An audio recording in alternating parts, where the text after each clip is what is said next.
Thank you so very much. I'm really delighted to be here. I apologize for trying to get back across the county for business work. I realized that I was traveling with an awful lot of traffic. I said to myself on the way here, maybe somebody should do something about the traffic. Let me thank Ms. Benson for her tremendous work. She has been a tremendous asset to the county in helping us to reinvigorate our procurement efforts in Montgomery County. So let's give a round of applause for helping put this together. All the great work that you've done. Thank you. Procurement is not something that is new to me. I've been intimately involved in it for a number of years.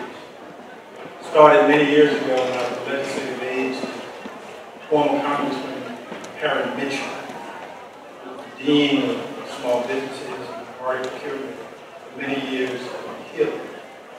In addition to that, I obtained an advanced degree in law in government contract and procurement at George Washington University. And many of the subjects that I taught at Howard University, I actually taught procurement law for a while. But there's a big difference between teaching procurement and being an attorney in procurement law. And I work as an attorney for the Office of General Counsel for the Department of Labor. There's a huge difference between teaching procurement law, studying it, being a legislator, and looking at it from your vantage point, everyday activities.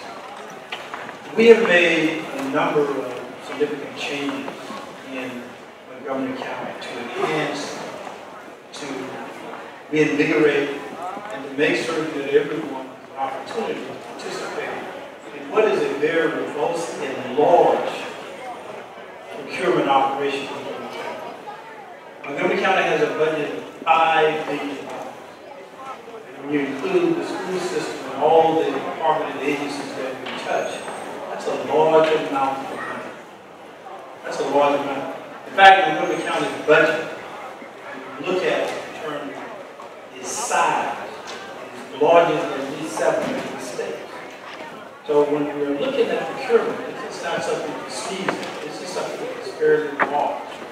And our impact and models and examples that we set are really quite significant. When we combine that with the efforts that we made with our partners and people who are working in the business development side of it, it increases that exponentially. For example, when we look at our challenges that we have in the White Oak area, we are working with Conti and others to reinvigorate that life science area. What we have urged and what we are talking to our partners is that they continue their efforts. They've got a long effort in Austin County of how they work with the community overall. That expands the amounts of dollars that each of the county impact. And I'm hopeful that as we continue to do this, we set a very good example. But in so doing, I realized something that is quite unique about any government, that it's like changing and turning around a pretty big ship. When you look at our operation, we become somewhat stagnant in how we do business. We become accustomed to doing things the way we've done it for many, many years. And despite sometimes the best of intention, it is difficult to turn that ship around. Now you may say, well, we passed additional legislation. We passed new rules and regulations. And all of those things, rules and regulations will only take you so far. Will only take you so far. Here's why. Whatever rule or regulation that I have on Ms. Brinson come to me and suggested we adopt, someone has to interpret. Whatever rule or regulation that we have that says we are going to procure things this way, someone in the government must write the specification of how that is to be procured. Someone has to sit at the head of the table and decide how we are going to measure things out. Whether or not you're going to get your change order in an effective manner. And whether or not you're going to get paid on time. All of those things, you cannot write rules precisely, impact those things in the way you want to.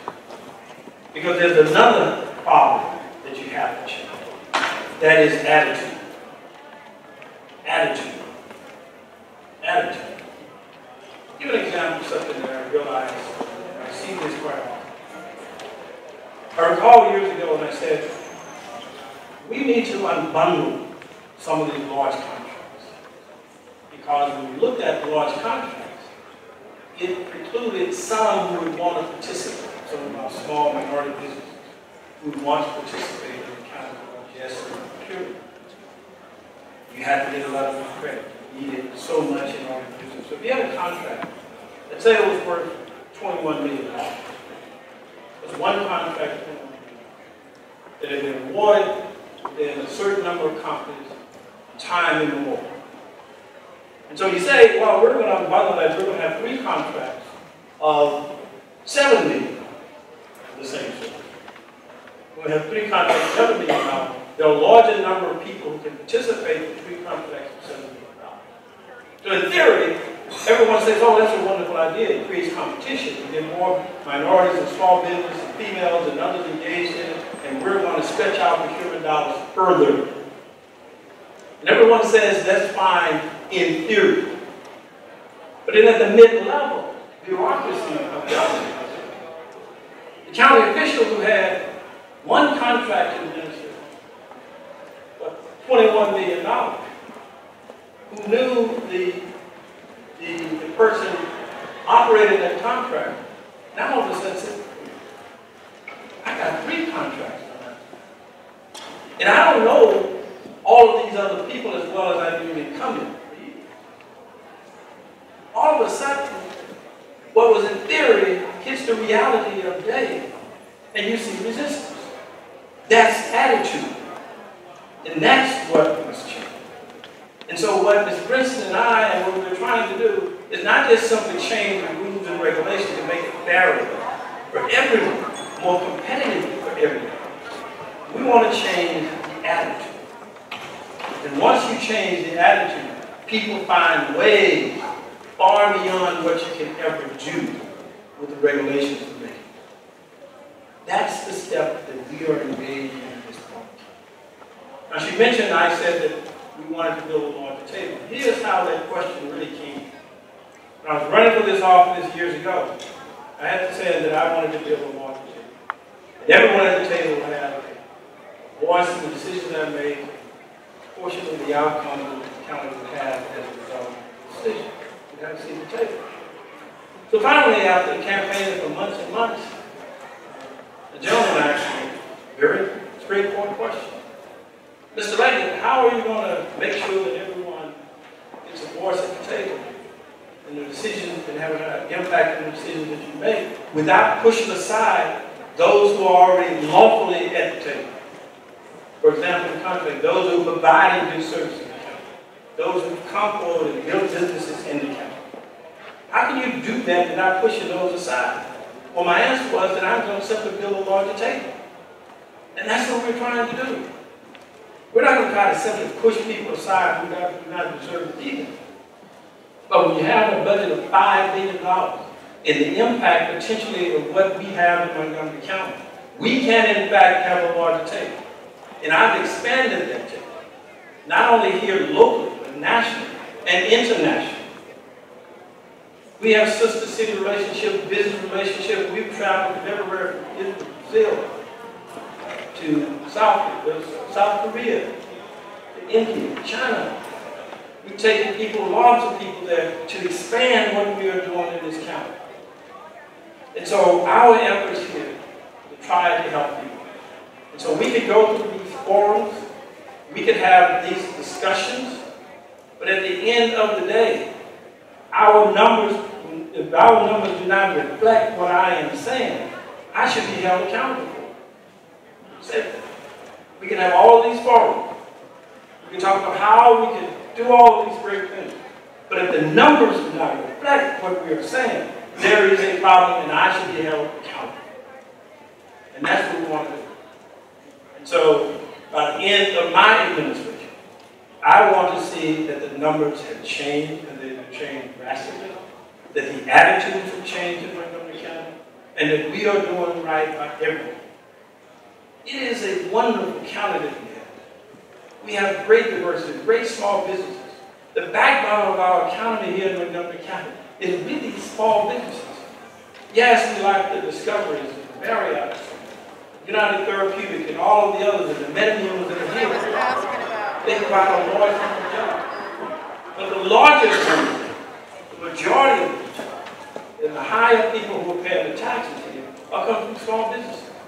And so we want to make sure that we have a table that really reflects all of it.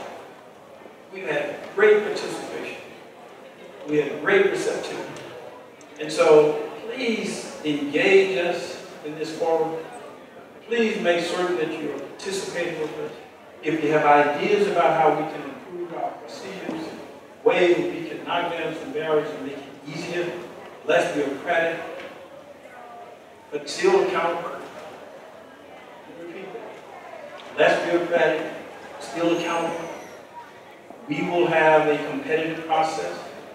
We want to make sure that everyone has a chance to participate. But at the end of the day, my motto is we're going to be accountable. If you have something that you can offer to this county, we can find a way in which to make sure that you participate in a competitive manner that's fair. We want to hear it. We don't want to cut any corners. We aren't going to do anything that's not competitive, fair, and competitive for everyone across the board. That's our goal, that's our motto. We think that we can do that. We don't have all the answers. There may be ways and things we can do differently. There are challenges. There are other agencies that we are still working on to try to make sure that they find ways in which to be competitive as well. And oftentimes I hear from people who say to me, well, I had a question about something that WSSC or the school system or some other agency. We don't control those directly in terms of our direct procurement processes. We are working with them, and we want to make sure that they respond in time to the kind of things the county do. But we have to set things up, and that's why it's important for us to engage in both. So I want to thank all of you for coming out. This is a terrific turnout. We want to make sure that we are doing right by you. We want to make sure that our table is open to everyone. You have a chance to participate. We have a county of this size, this great diversity, expertise that we have here. I think that the ways in which you can find ways to make sure that everyone has a seat at the table. We don't push anyone aside. And we treat everyone fairly. We expand, expose, and reinvent, and reinvigorate our procurement processes. At the end of the day, it is accountable and something that we can say, Sherry and I, to our taxpayers, that we're doing right now. Thank you very much.